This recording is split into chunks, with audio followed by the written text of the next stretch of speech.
In December 1948, a body was found on Somerton Beach in Adelaide, Australia. The body was a man who was dressed impeccably in a suit with polished shoes, and his head was slumped against a wall. Authorities thought the cause of death was heart failure or more likely poisoning, but no trace of poison was found in the autopsy. There wasn't a wallet or any type of identification on the man, and all the tags from his clothing were cut out. The fingerprints that the authorities took of him were also unidentifiable. They even put a photo of the body in the newspapers, and still, no one could identify who the man was. 4 months later, after the body was found, detectives found a hidden pocket that was sewn on the inside of his trousers. Inside the pocket was a rolled-up piece of paper from a rare book called the Rubaiyat. The piece of paper had the words "Tamam Shud" on it, which means "it has ended." After months of looking for the exact book, authorities decided to bury the Somerton man without identification, although a cast was taken of the bust and he was embalmed to preserve him. 8 months later, a man walked into the police station.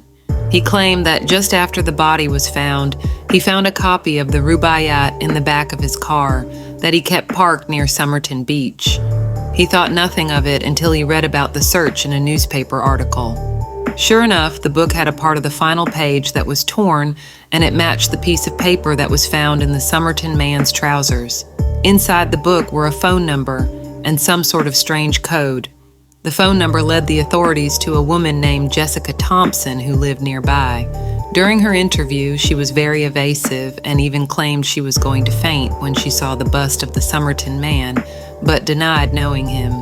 However, she said she did sell the book to a man named Alfred Boxall. Unfortunately, Alfred Boxall was still very much alive at the time and still had the copy of the Rubaiyat that Jessica had sold him. The code that was found ended up being even more unhelpful, and as of today, it has still yet to be cracked. To this day, the man on Somerton Beach has yet to be identified. The Black Dahlia Murder.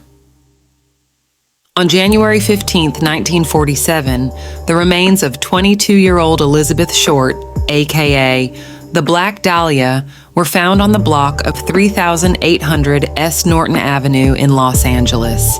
The body was cut in half and so pale and drained of blood that the woman who found the body mistook it for a mannequin at first. The body was cut with surgical precision, leaving no trauma to internal organs and bones. Her face was also cut from her mouth to ears, leaving an eerie, permanent smile. There was no blood on the ground, making it believed that the body was moved after she had been murdered. 9 days after she was discovered, an envelope was sent to the Examiner, addressed by using individual cut and pasted letters from magazines and newspapers. It read, "The Los Angeles Examiner and other Los Angeles papers. Here is Dahlia's belongings. Letter to follow." As promised, the envelope contained Short's social security card, birth certificate, photographs, names written on pieces of paper, and an address book with pages missing, and the name Mark Hansen embossed on the cover. Gasoline was used to clean the objects, removing the fingerprints. On March 14th, a suicide note scrawled in pencil on a bit of paper was found tucked in a shoe in a pile of men's clothing by the ocean's edge at the foot of Breeze Avenue in Venice.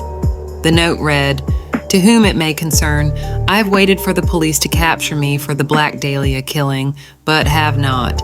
I am too much of a coward to turn myself in, so this is the best way out for me. I couldn't help myself for that or this. Sorry, Mary."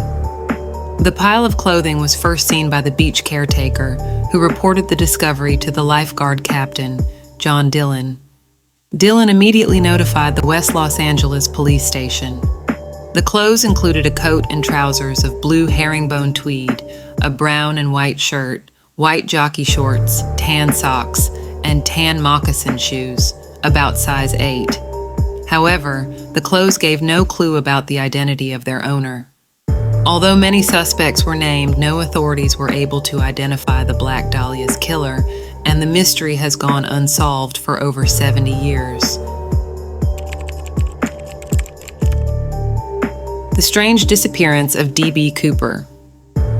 On Wednesday, November 24, 1971, a man identified as Daniel Cooper bought a $20 one-way ticket on Northwest Airlines on Flight 305 from Portland, Oregon to Seattle, Washington. Cooper was described as being in his mid-40s, wearing a business suit, an overcoat, brown shoes, a white shirt, and a black tie.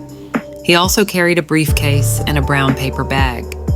Before the flight took off, he ordered a bourbon and soda from a flight attendant. After the plane was airborne, Cooper handed the flight attendant a note. At first, she just put it in her pocket without looking at it, but then Cooper told her, "Miss, you better look at that note, I have a bomb."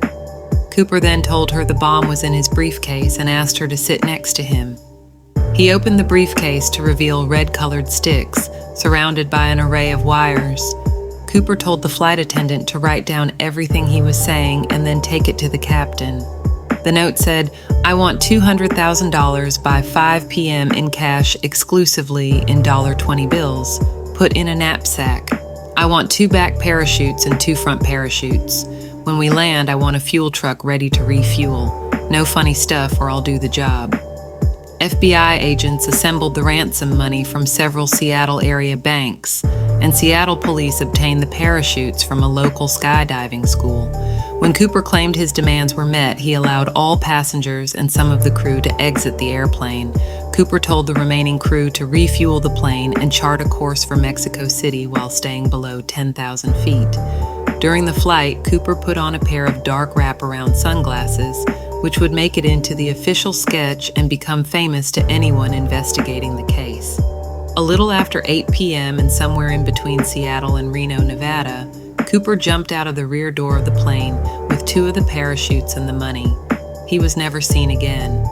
Despite an expansive manhunt and over 45 years of searching, no conclusions have been made as to the man's identity or his fate after he jumped. It is called one of the greatest cold cases in FBI and U.S. history.